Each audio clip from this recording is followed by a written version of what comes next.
Hello friend, welcome to let education YouTube channel में आपका स्वागत है। तो आज का मेरा टॉपिक है पुष्यभूति वंश या वर्धन वंश का प्रशासनिक व्यवस्था। तो आज हम पुष्यभूति वंश या वर्धन वंश के इतिहास के प्रशासनिक व्यवस्था के बारे में संपूर्ण जानकारी लेंगे इस क्लास में। तो अगर आप चैनल को सब्सक्राइब नहीं किए हैं तो जाकर चैनल को सब्सक्राइब कर लीजिए और लाइक कीजिए, शेयर कीजिए। अगर आप टेलीग्राम ग्रुप में नहीं जुड़े हैं तो जाकर टेलीग्राम ग्रुप में जुड़ जाइए। तो क्लास को शुरू करते हैं। तो नंबर 1 पॉइंट है, हर्ष के अधीनस्थ शासक महाराजा अथवा महासम्मानित कहे जाते थे। तो हर्ष के जो अधीन के शासक थे उन्हें महाराजा अथवा महासम्मानित कहे जाते थे।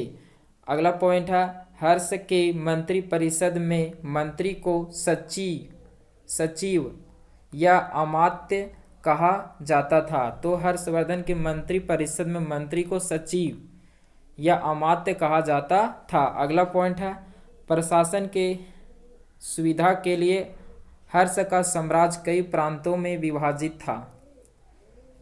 प्रांत को भुक्ति कहा जाता था। प्रत्येक भुक्ति का शासक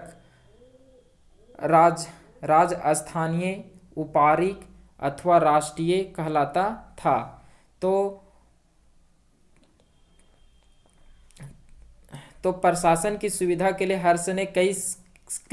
हर्ष का साम्राज्य कई प्रांतों में विभाजित था। प्रत्येक प्रांत को भुक्ति कहा जाता था।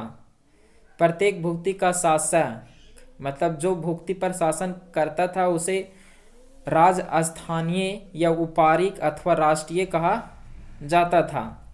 तो ऐसा लगता है कि जो पुष्यभूति वंश का प्रशासनिक व्यवस्था है वह से गुप्त वंश के प्रशासनिक व्यवस्था से मेल खाता है लगभग चीज इसमें।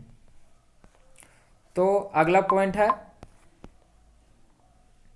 नोट में हर्ष चरित्र में प्रांतीय शासक के लिए लोकपाल शब्द का आया है। तो हर्ष चरित्र जो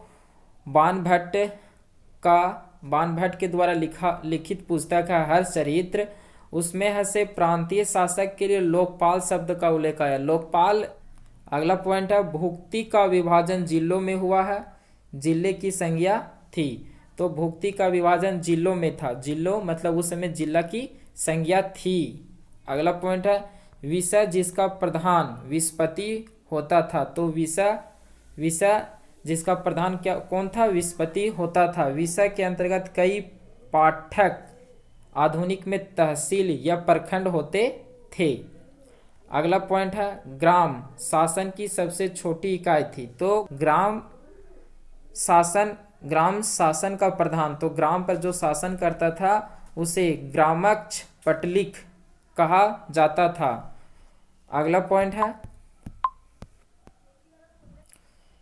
हर्ष चरित्र के अनुसार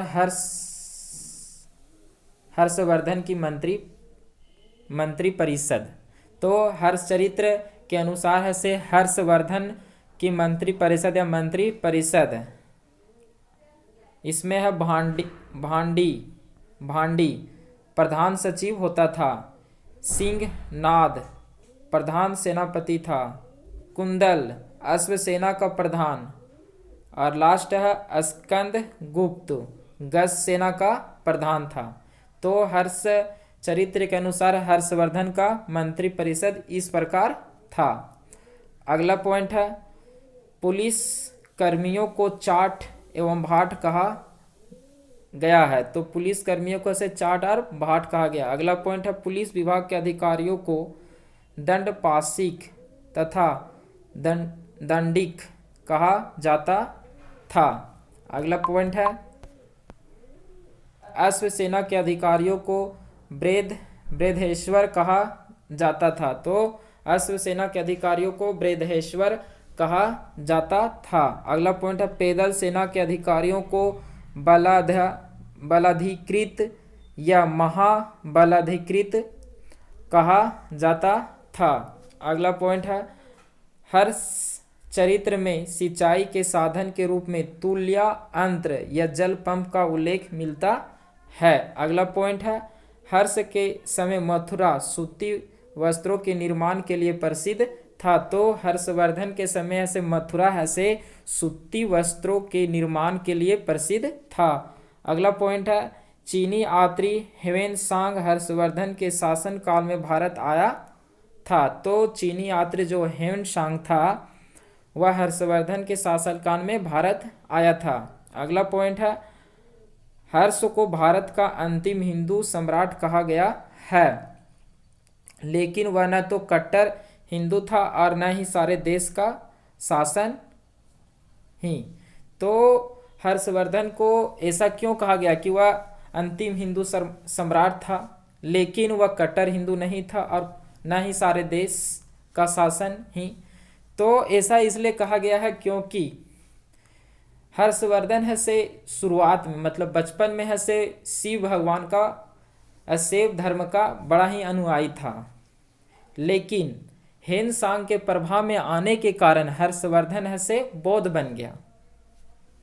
इसी कारण से उसे हिंदू सम्राट या कट्टर हिंदू नहीं कहा गया है और न ही सारे देश का वह शासन था, न ही पूरे भारत पर उसका अधिकार था।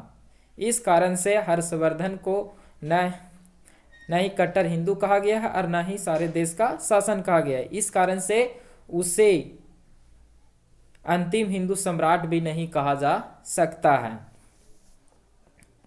अगला पॉइंट है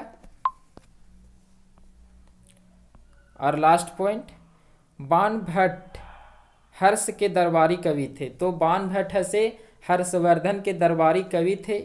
उन्होंने हर्ष चरित्र एवं कदम्बरी की रचना की। तो बाणभट्ट ने 2 पुस्तक लिखे। पहला है हर्ष चरित्र जिसमें हर्षवर्धन के शासन व्यवस्था और हर्षवर्धन के जीवन पर पुस्तक लिखा हर्ष चरित्र, और दूसरा है कदम्बरी।